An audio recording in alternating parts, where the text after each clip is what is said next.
জয় শ্রীকৃষ্ণ। নমস্কার সবাইকে। আমি হলাম জ্যোতিষ আচার্য শ্রী পঙ্কজ শাস্ত্রী। শ্রাবণ মাস চলছে। শ্রাবণ মাস মানেই জানেন শিবের মাস।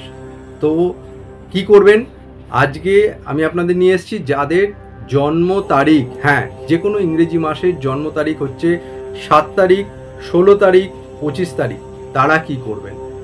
আপনারা এটা প্রত্যেকে করতে পারেন।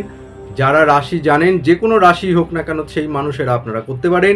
আর যারা রাশি জানেন না তারাও করতে পারেন। তো পেন খাতা নিয়ে রেডি থাকুন। আমি আজকে বলতে এসেছি কি করবেন সেইটা। তো তার আগে জেনে নিন কখন করবেন। প্রতিদিন করুন, যদি সম্ভব হয় স্নান করে শুদ্ধ বস্ত্রে করুন, আর যদি সম্ভব না হয় অন্তত প্রতিটা সোমবার করুন। বৃহৎ ফল করে দেখুন।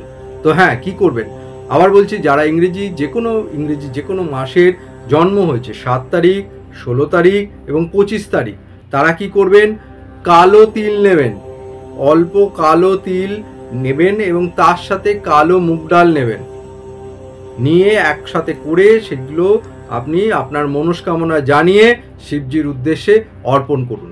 বৃহৎ ফল করে দেখুন। আর চ্যানেলটিকে সাবস্ক্রাইব করুন, দেখতে থাকুন, সঙ্গে থাকুন।